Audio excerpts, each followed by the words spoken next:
Hey Nitil, today I'm going to present my presentation for the final project for this subject and we are going to start. So for first, this is the final project and here is the summary for the project. So we have to do these things. For this final project, we have to do like two tasks. First is the creating a secure ASP.NET Core API, and then as I'm recording this video, and in this video I have to present this following, and then there is a security questions and the answers to them, and in the later part we will talk about them. So starting with the first part first. So as we go into the Visual Studio, here is my project and it is all completed and set up. So when I will run this as it works properly. So when I run this, first of all, I'll go to basics and just app.settings.json, and then when I run this, so this is the so here like I'm the client and I request authorization from the resource owner, and the authorization request can be made directly to the resource owner or indirectly. So I am, wanting access. So here it is saying that, user is not authenticated. So for further getting access and generating a few things. Now we will come back here, close that, and I will change this basic to identity, and now I will run it again.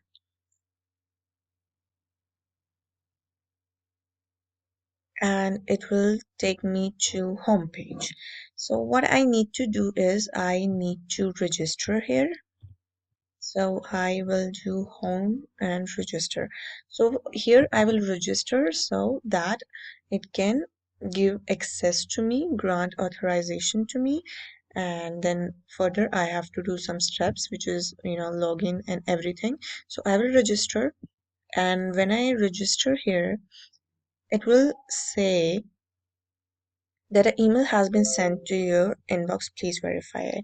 So as we can see, so we will go to the paper card and we get this email.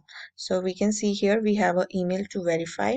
So when I verify this email, as I verified, now it comes here, they thank you for verifying email and please log in.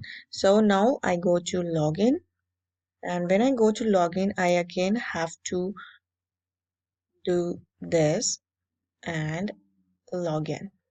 So now I'm logged in, and here I can now open a few pages. Like I can go to a secret page, it will take me to secret page, or I can do things like there's a page.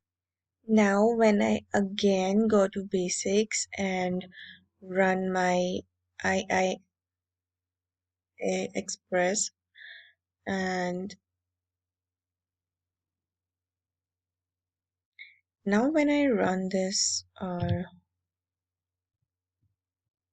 razor slash index, it will say that index page and no authentication. After that, when I run, now I will write secure here, user.secure, and you can see that now I get this. Firstly, I was getting that home page and the user is not authenticated. But now when I do a few steps and I register, I log in, and I pass my secured policy, so I get this home page and the user is authenticated and that user has passed the DOB claim.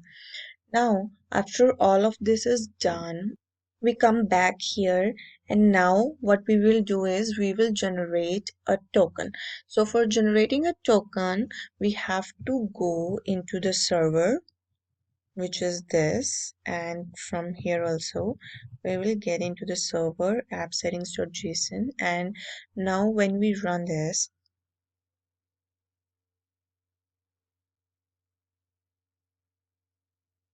So we are on a server homepage. So everything's working.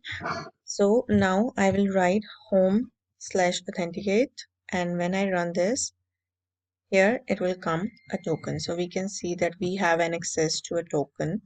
So I request an access token by authenticated with the authorization server and presenting the authorization grant.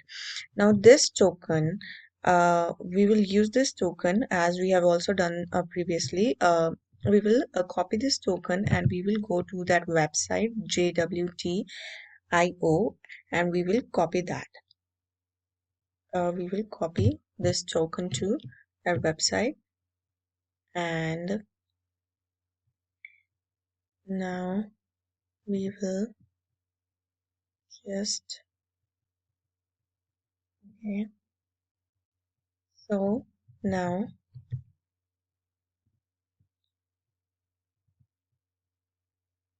oh, I think I didn't copy it, sorry, copy, paste, and now we have all that information decoded, which is like the some ID, granny, cookie, and we have all this information here.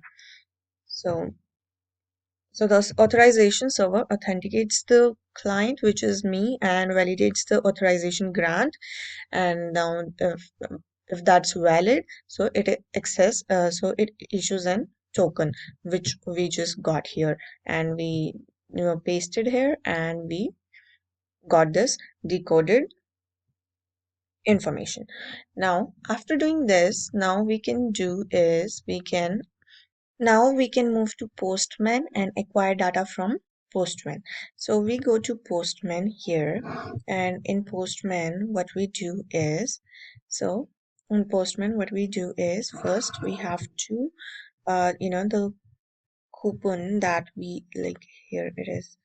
So this coupon token, sorry. So this token that we, just decoded, we will paste this token. First we will go into authorization. First we will get into headers, and I will write authorization,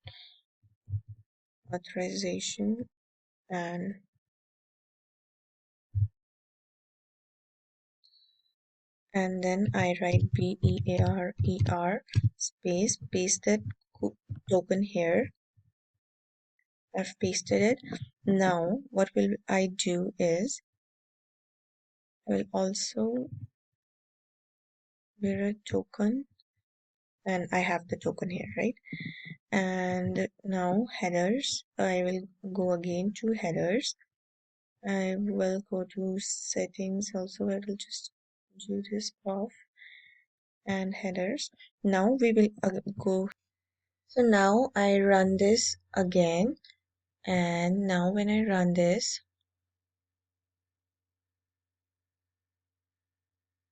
so I have this home page, but I will copy this, and when I go to Postman and I paste this and I send the response, so I get the home page. Whatever data was I am getting on this page is acquired on Postman. So in this way I can run a different URL, and I will get the information related to that URL. For example, like I close this one and I go back, like this is a new URL, after running the program, and now if I copy this URL and I try to paste on the Postman, which is here, I will paste it and I will send the response. I will get the information on the login page. So we can see that we have that information. So that is how we acquire data from the Postman. So whatever URL, after running the program, the whatever URL I get there in the browser and I copy here, I will get the information related to that. So it is all working fine. The status is 200 okay. That means it is working perfectly fine. So this is how we do everything, and this part is done here.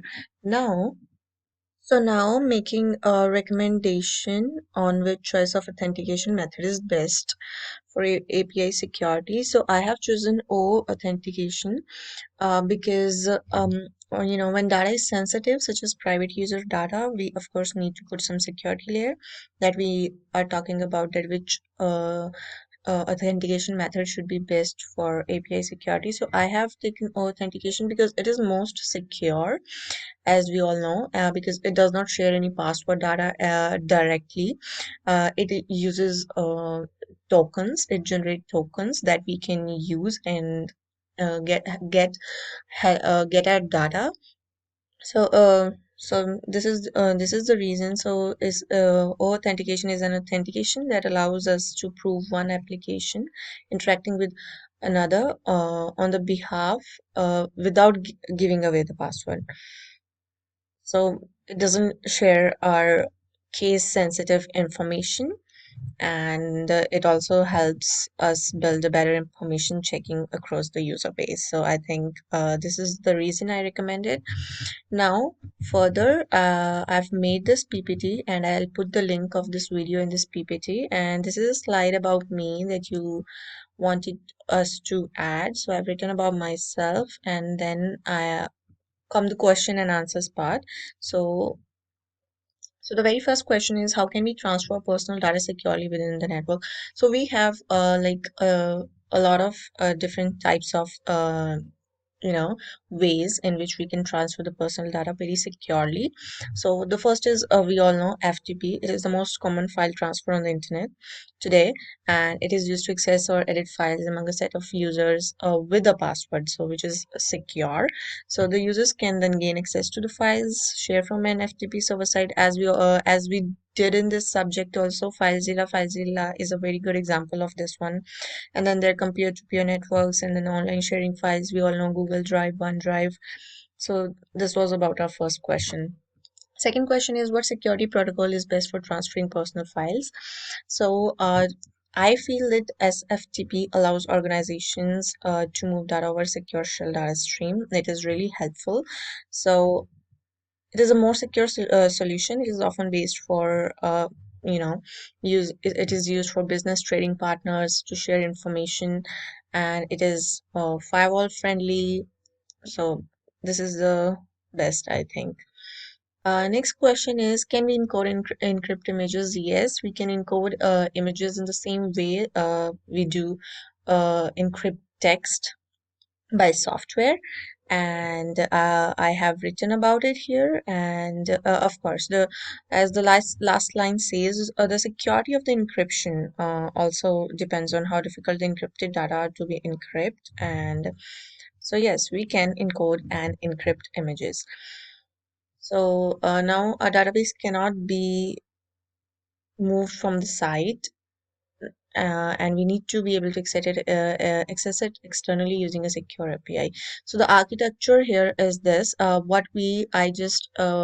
This is exactly what I showed right now about my project. That how did I send the authorization request? Firstly, I was not a authenticated user, and later I was a user.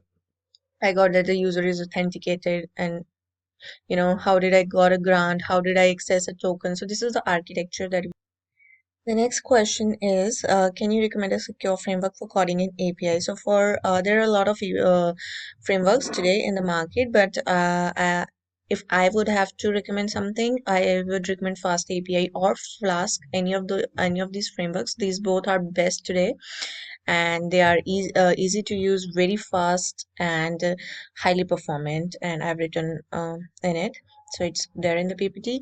And now data interchange format, I would recommend JSON. Of course, JSON has today taken place, and it is best and easy to read and understand. Next is, how should we store data? I've written about it. And then next is, what are the ethical concerns? Of course, security, protection, and obviously privacy is most important. So these were my 8 questions, and I have put the screenshots of these are also. And thank you, Nithil. This was my final presentation. I hope you like it. I